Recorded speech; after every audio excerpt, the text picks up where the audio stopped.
dans le cadre de l'université brésilienne, linguistique et psychanalyste, pardon, linguistes et psychanalystes ne se parlent guère. On peut même dire qu'ils se regardent en général avec une certaine suspicion. Euh, qu'est-ce qui, quel- qu'est-ce qui pourrait, selon vous, favoriser malgré toutes les rencontres? Bon, alors, il y a une constatation tout à fait exacte et une question qui me paraît difficile à résoudre. Alors, que la constatation soit exacte, c'est une évidence. Ce n'est pas propre au Brésil. Ce n'est absolument pas propre au Brésil.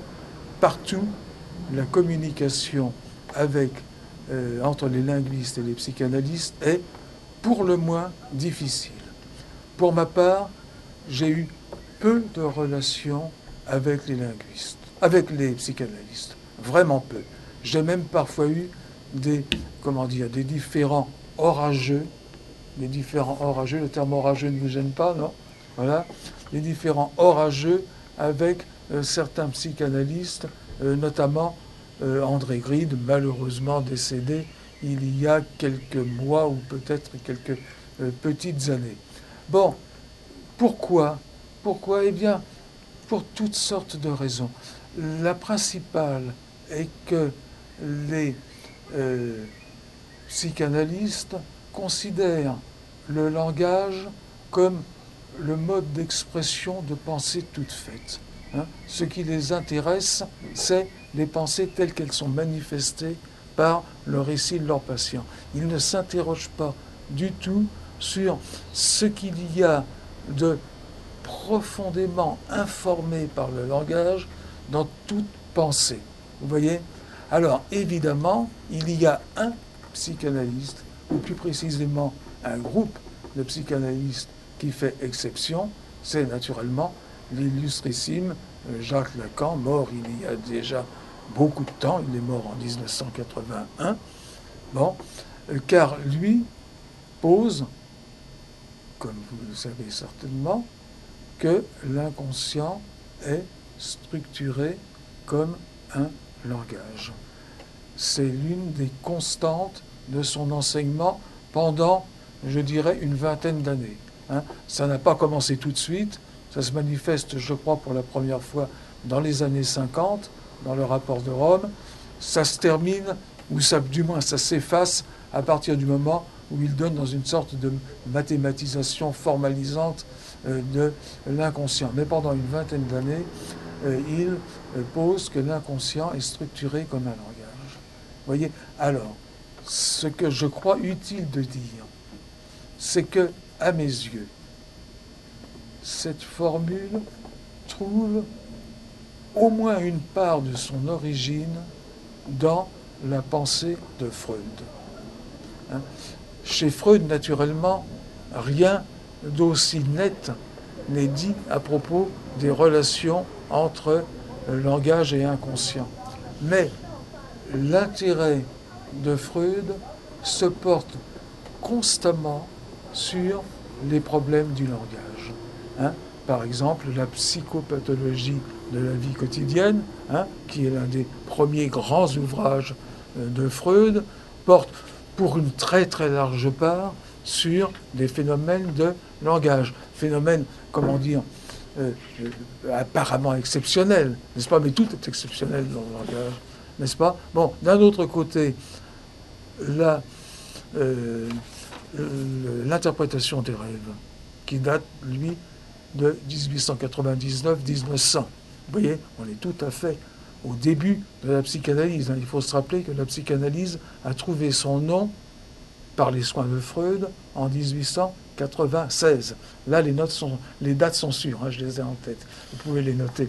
Bon, la psychanalyse trouve son nom en 1896 et en 1899-1900, Freud publie l'interprétation des rêves. Bon, et le rêve, pour lui, qu'est-ce que c'est?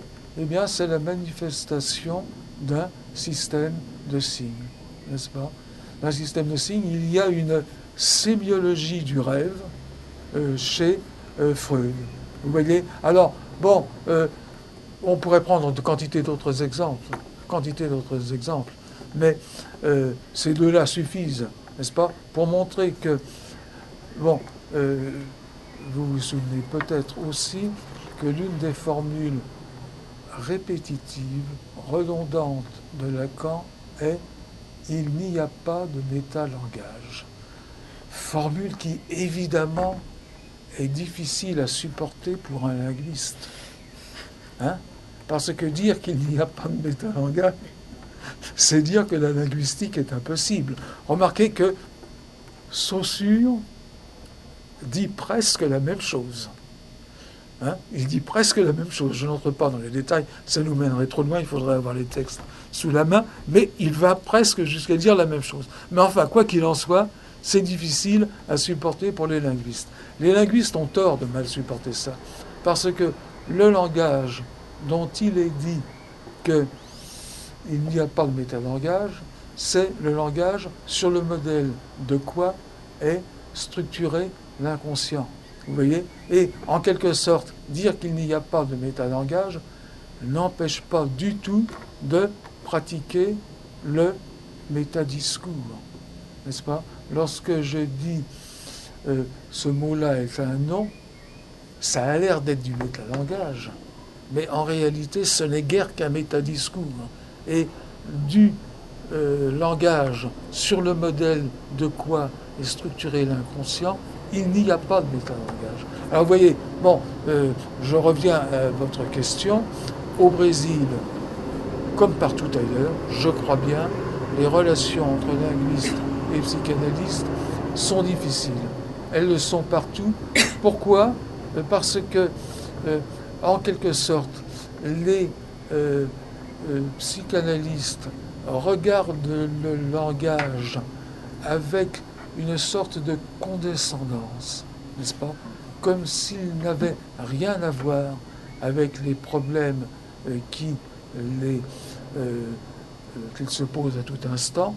Et les linguistes, beaucoup de linguistes, vraiment beaucoup de linguistes, ne tiennent pas compte de l'inconscient, font comme s'il n'y avait pas d'inconscient. Alors je suis l'un de ceux, je ne suis naturellement pas le seul, hein, nous sommes nombreux,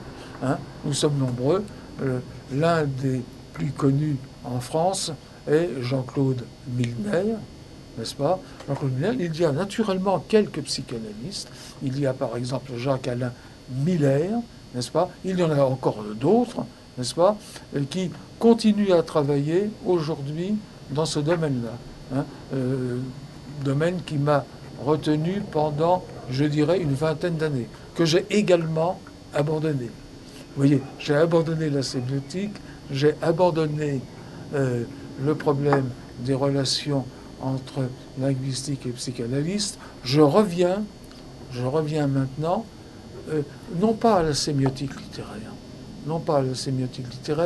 mais à l'analyse en quelque sorte littérale au sens très littéral du mot, n'est-ce pas, de certains textes littéraires. D'où le titre de mon prochain bouquin, De la lettre à la littérature, n'est-ce pas? Qu'est-ce qu'il y a? Comment ça se fait que la littérature s'appelle comme ça, n'est-ce pas? Comment se fait-il que la littérature, c'est la lettre, la chose qu'on écrit? Vous voyez? Bon, c'est une question qu'on pose pas très souvent. Vous voyez? On pose pas très souvent parce que, bon, à vrai dire, on ne la voit pas. D'ailleurs, elle se manifeste mal dans certaines langues. En portugais, ça va très bien, ça se voit aussi, n'est-ce pas? Dans les langues romanes, ça se voit.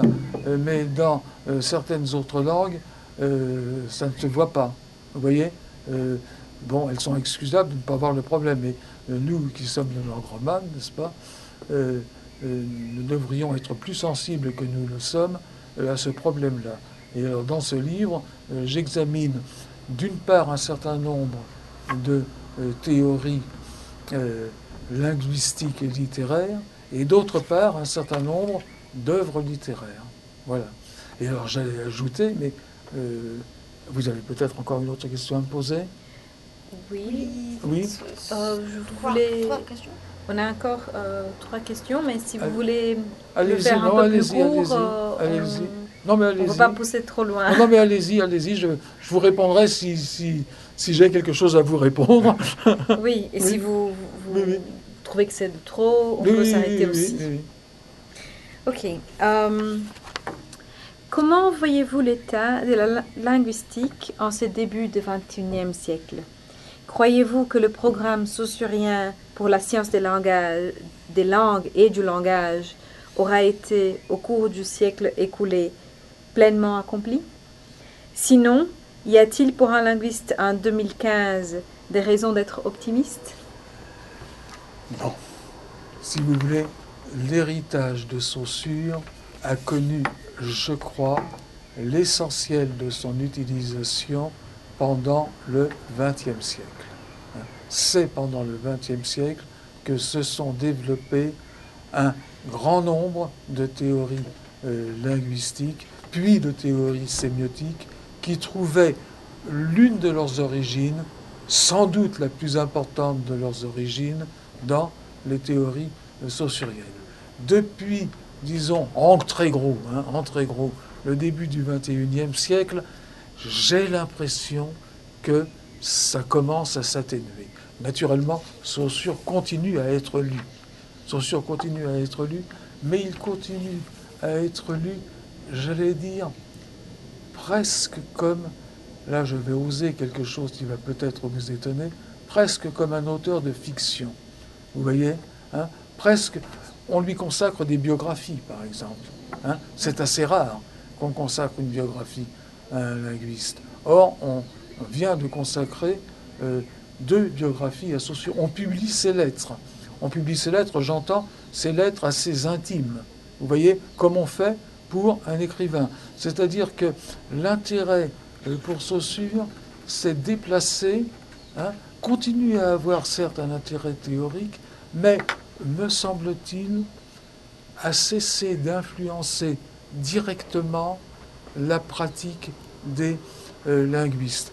Naturellement, un certain nombre de notions restent dans l'usage quotidien de la plupart des linguistes, n'est-ce pas? L'opposition de la synchronie et de la diachronie, hein, l'opposition du signifiant et du signifié reste, disons, des valeurs fortes de l'enseignement de Saussure.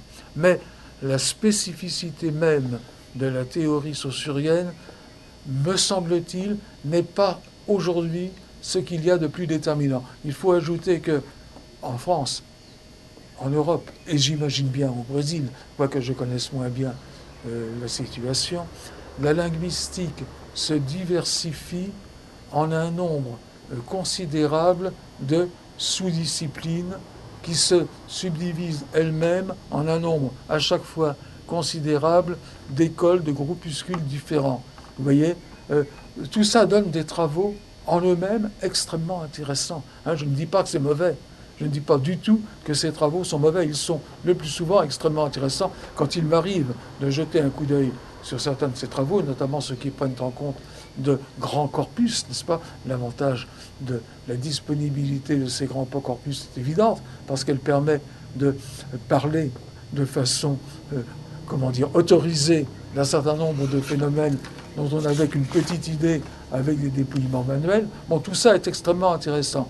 Mais les grands problèmes théoriques à ce qu'il me semble, s'estomper quelque peu, et la référence à Saussure, de même d'ailleurs que la référence à Yemsef, qui, alors là, tombe, je le crains, dans un certain oubli, tout ça semble s'atténuer considérablement. Voilà. Voilà.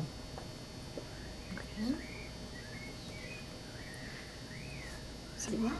Oui, c'est toi. 6 et 7, c'est toi. 6.